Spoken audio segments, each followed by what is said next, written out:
सबसे पहले जो कह रहा है, सबसे पहले हम लिखेंगे हल, और हल में लिखेंगे कि दो अंकों की संख्या, माना दो अंकों की संख्या, क्या मान लेंगे, संख्या मानेंगे 10x प्लस वाई, ठीक है। इकाई का 10वें स्थान है और ये है इकाई का स्थान, ठीक है। अब ये क्या कह रहा है, अब ये कह रहा है कि दो अंकों के योग के 3 गुना है। क्या कह रहा है, अंकों के योग के 3 गुना है। तो साथियों इसके अंक क्या है, आप देखेंगे यहाँ पे अंक एक x है और एक y है। तो क्या कह रहा है कि 10x प्लस वाई, ठीक है, इक्वल टू अंक क्या है यहाँ पे x प्लस वाई का 3 गुना है। ये कह रहा है सवाल हमारा, ये कह रहा है कि अंकों के योग का 3 गुना है। यहाँ पे देखो ये हमारा दाई के स्थान पे, इसलिए हमने 10x मान लिया, ठीक है, और ये y, ठीक है। अंकों के योग के 3 गुना है, अंक यहाँ पे x है, y है, ठीक है। अब इसे हल कर लेंगे तो 10x plus Y equal to 3x, अंदर गुणा कर देंगे, प्लस का 3y।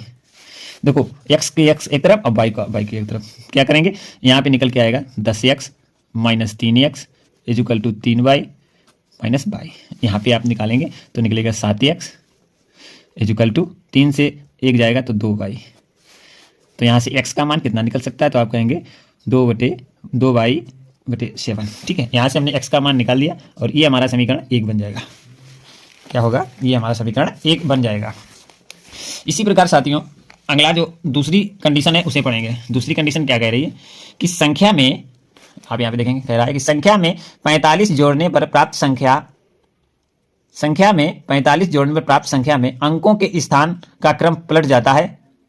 जो संख्या का क्रम पलट जाता है, क्या 45 जोड़ेंगे संख्या में, यदि हम 45 जोड़ेंगे तो संख्या के जो अंकों का क्रम है वो पलट जाता है, ठीक है, यही कह रहा है। तो ये क्या है, इस कंडीशन को समझेंगे। दूसरी कंडीशन को, दूसरी कंडीशन में साथियों कह रहा है कि जो अंक संख्या है हमारी 10x प्लस वाई में यदि हम 45 जोड़ दें तो हमारी ये संख्या के क्रम है, जो अंकों का क्रम है पलट जाता है। क्या, ये 10x की जगह 10y हो जाती है और प्लस x हो जाता है। दूसरी कंडीशन है वो ये है। अब इस कंडीशन को हम हल कर लेंगे। अब यहाँ से क्या आएगा, देखो 10x plus y plus 45 equal to 10y plus x। हम क्या करेंगे, देखो इधर से 10x है, यहाँ पे 10y है, और यहाँ पे क्या करेंगे हम इसे इधर लाएंगे और उसे उधर ले जाएंगे, ठीक है, ये इसे इधर लाएंगे। यहाँ पे देखो 10x है, ठीक है, माइनस का इधर आएगा x, यहाँ पे y है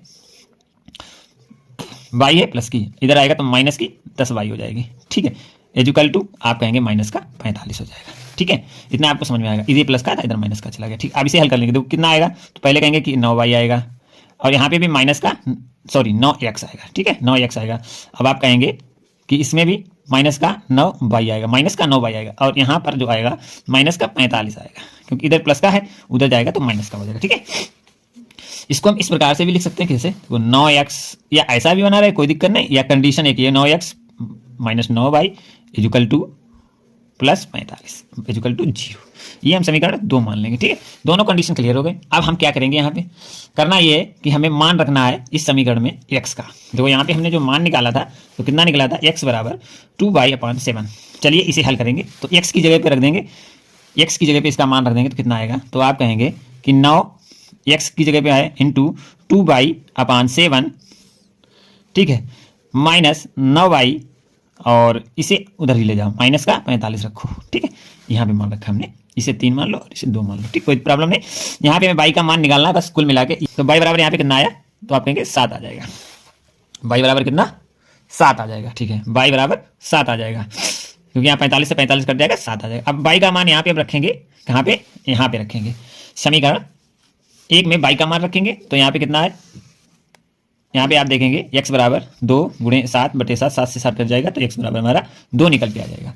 अब ये 2 का मान हम यहाँ पे संख्या में रखेंगे तो संख्या को निकाल पाएंगे, संख्या में रखेंगे तो कितना है, संख्या में मान रखेंगे तो यहाँ पे कितना आया साथियों 10, x का मान कितना है 2, y का मान, x का मान कितना है, तो आप कहेंगे 2, y का मान कितना निकला था 7 निकला था।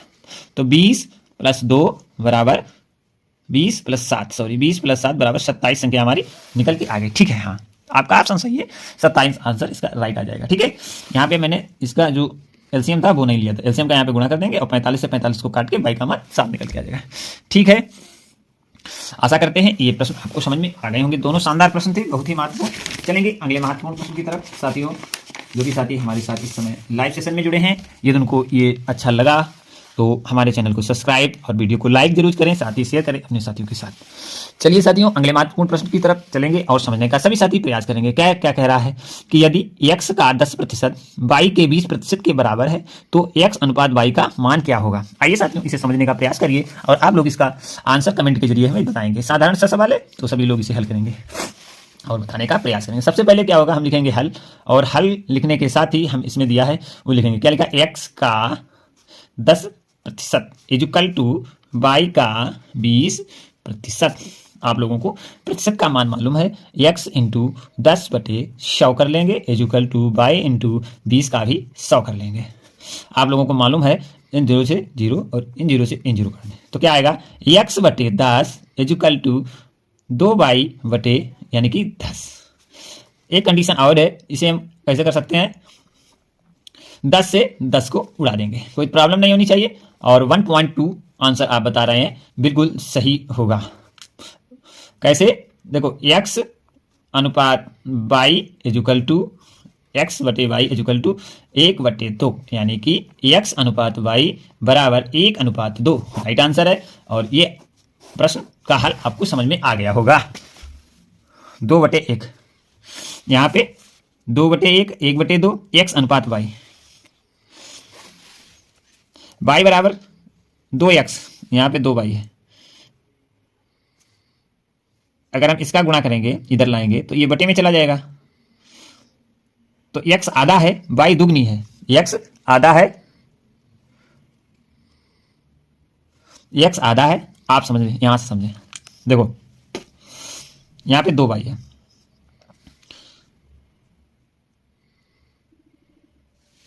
x इक्वल टू 2y है, तो x 1 है और y 2 है, ये समझने का प्रयास करिए। तो क्या है, x 1 और अनुपात y 2, 1/2 ऐसे होगा, ठीक है ना।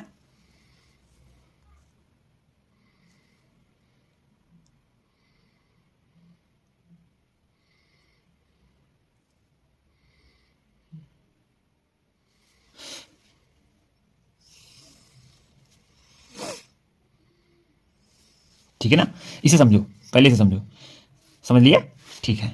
चलते हैं आगे, समझने का प्रयास करिए। और सभी बच्चे शानदार तरीके से आप लोग जो कह रहे हो, ठीक है, समझने का थोड़ा फेर है, कोई दिक्कत नहीं है। 1/2 कैसे होगा, क्योंकि y का मान हमारा 2y है और x हमारा 1 है, तो x की जगह पर 1 होगा, y की जगह 2 हो जाएगा। ठीक है, इतना आप समझने का प्रयास करें। चलें और अगला प्रश्न समझेंगे, अगले प्रश्न को शानदार तरीके से हल करने का प्रयास करेंगे।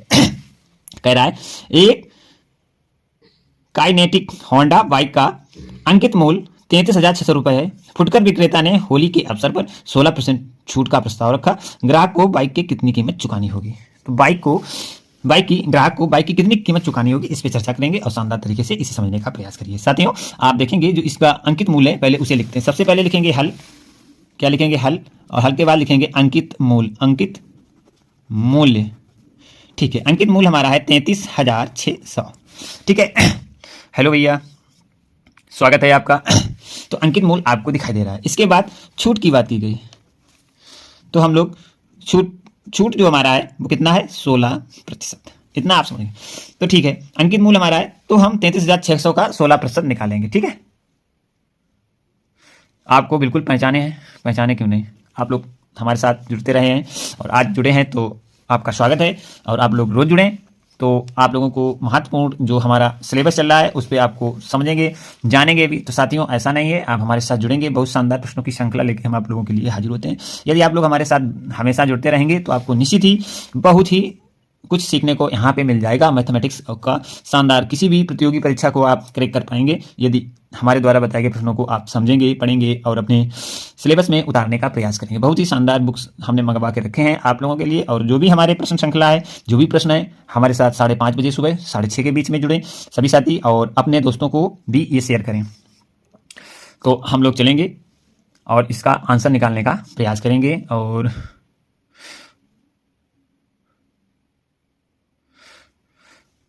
एक भैया बता रहे हैं कि 5376 इसका आंसर होगा, 5376। ठीक है, छूट दे रहा है भैया, छूट दे रहा है, ना कि आप क्या करना होगा, कितनी चुकानी होगी। आइए समझने का प्रयास करेंगे साथियों। सबसे पहले निकालेंगे 33,600 का 16%, कितना आएगा उसे पहले हम जोड़ते हैं। हाँ, क्वेश्चन दिखाएंगे सभी साथी, एक बार क्वेश्चन फिर देखेंगे। क्वेश्चन है, एक काइनेटिक होंडा बाइक का अंकित मूल्य 33,600 है। फुटकर विक्रेता ने होली के अवसर पर 16% का छूट का प्रस्ताव रखा। ग्राहक को बाइक की कितनी कीमत चुकानी होगी? तो ये आप लोग देखेंगे, थोड़ा हम इसे बढ़ा देंगे, आप लोगों के रहेगा सामने, क्योंकि थोड़ा नीचे है इसलिए नहीं हो पा रहा। अब हम इसे हल करेंगे। तो सबसे पहले सभी लोग छूट निकालेंगे, परसेंटेज निकालेंगे। 16% कितना आएगा? 33,600 का 16% निकालिए और फिर उसको घटा दीजिए अंकित मूल्य से, और हमारी निकल आएगी जो राशि चुकाएगा। ठीक है, समझिए यहाँ पे कितना निकलेगा। तो आप कहेंगे 33,600 गुणे 16/100 कर देंगे और 0 से 0 को काट देंगे। ठीक है ना, इतना समझ में आया होगा। आगे बढ़ेंगे तो इसका इसमें गुणा करेंगे तो 16 छंग 96, 96 की 6 हासिल 9 हो जाएंगे, और 16 दूनी 16 48, 48 में 6 जोड़ देंगे, 48 में 9 जोड़िए, 49, 50, 51, 52, 53, 54, 55, 56, 57, हासिल 5 आएगा और यहाँ पे 7 रहेगा। 48 में 5 जोड़ेंगे, 49, 50, 51, 52, 53, 5376 इसका निकला क्या? हाँ, 5376 इसकी छूट निकली। क्या निकला? छूट निकली। अब छूट निकल आई। अब छूट के बाद हम क्या करेंगे, मतलब खरीददार क्या है, ग्राहक कीमत चुकाएगा। कितनी चुकाएगा? ग्राहक कीमत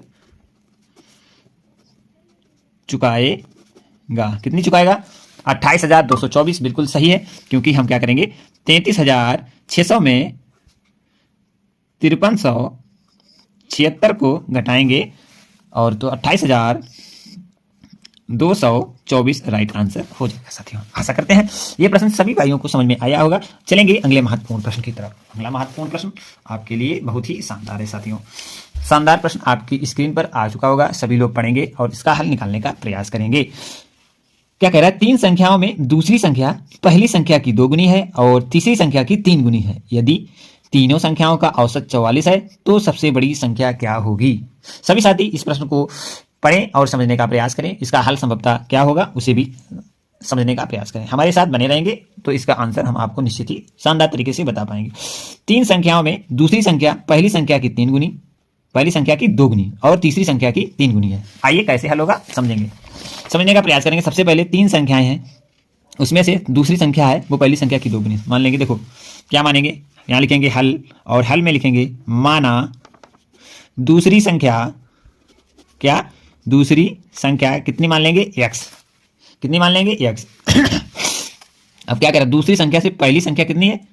पहली संख्या है 2 गुनी, तो दूसरी संख्या जब x है तो पहली संख्या कितनी हो जाएगी? पहली संख्या, तो आप कहेंगे x/2 हो जाएगी। कितनी हो जाएगी? x/2 हो जाएगी। क्यों?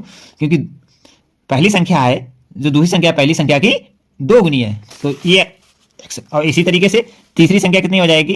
तीसरी संख्या हो जाएगी x/3 हो जाएगी। ठीक है ना, तो ये संख्या है, दूसरी संख्या x हमने मानी तो पहली संख्या हमारी x/2 और तीसरी संख्या हमारी x/3 हो जाएगी। अब हमें मालूम है क्या औसत, और क्या दे रहा है? औसत दे रहा है। इसका औसत, औसत कितना दे रहा है? तो आप देख पाएंगे 44। कितना? 44। ठीक है, अब आपको मालूम है औसत बराबर होता क्या है? सूत्र होता है औसत इक्वल टू संख्याओं का योग बटे कुल संख्या। इतना आप लोगों को मालूम है, ये सूत्र है औसत का। तो हम लोग क्या करेंगे, औसत का मान रख देंगे 44। यहाँ पे संख्याओं का योग कितना हो जाएगा? x/2, इसी प्रकार x/3। तीनों संख्याओं का योग, कोई भी संख्या इधर उधर हो जाएगी कोई प्रॉब्लम नहीं। और इस कुल संख्या जो है साथियों वो कितनी है? 3 है। इतना आप लोग समझ रहे होंगे। हम क्या करेंगे, साधारण सा एक तिर्यक गुणा, कोई दिक्कत नहीं, 44 में गुणे 3 equal to x/2 plus x/3। अगली स्टेप आपको मालूम है, 4 × 12, 4 × 12 1 13, इतना इक्वल टू अपॉन एलसीएम 6, तो 6x प्लस कितना? 3 दूनी 6, यानी कि 3x इसमें प्लस 2x। इतना आपको समझ में आ रहा होगा। आगे बढ़ेंगे, बटे 1 तिर्यक गुणा, कोई दिक्कत नहीं, कितना? 6x plus 3x plus 2x equal to 132 गुणे 6। ऐसे ही रहने देंगे थोड़ा x का मान निकालने के लिए, अभी और संख्या होगी। तो 6 3 9, 2 11, 11x इक्वल टू कितना? 132 गुणे 6। ठीक है, 6 3 9 2 11, ठीक, कोई दिक्कत नहीं। यहाँ पे आएंगे, आगे लगाएंगे समझ, x बराबर 2, x बराबर 2 निकल के आया।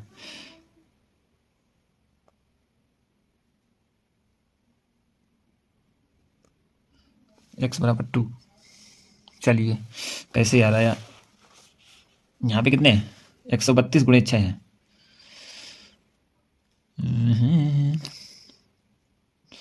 132 132 गुणे 6 बटे 11 बराबर x।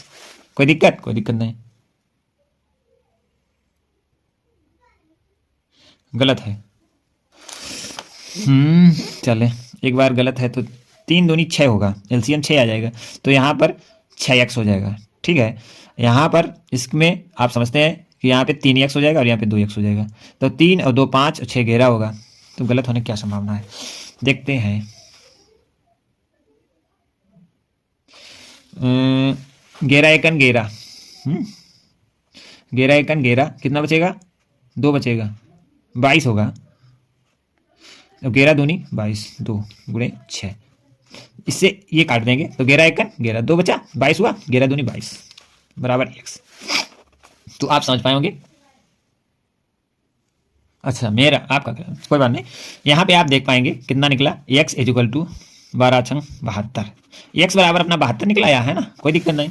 x बराबर जब 72 निकला है तो अब हमें संख्याएं मिल गई, क्या मिली, एक संख्या यहाँ पे हमने x मानी थी वो 72 है, और x बटे 2, x बटे 2 तो 72 बटे 2 कर लो, यानी कि 36 निकल आएगी, और 72 बटे 3 कर लेंगे तो कितनी निकलेगी, 3 दूनी 6, 2 बार 1 बचेगा, 3 चौक 12 यानी 24। तो संख्याएं 72 36 24 बिल्कुल सही है, ठीक है। तो बड़ी संख्या 72 है, सही है आपका आंसर, 72 बिल्कुल बड़ी संख्या है, और ऑप्शन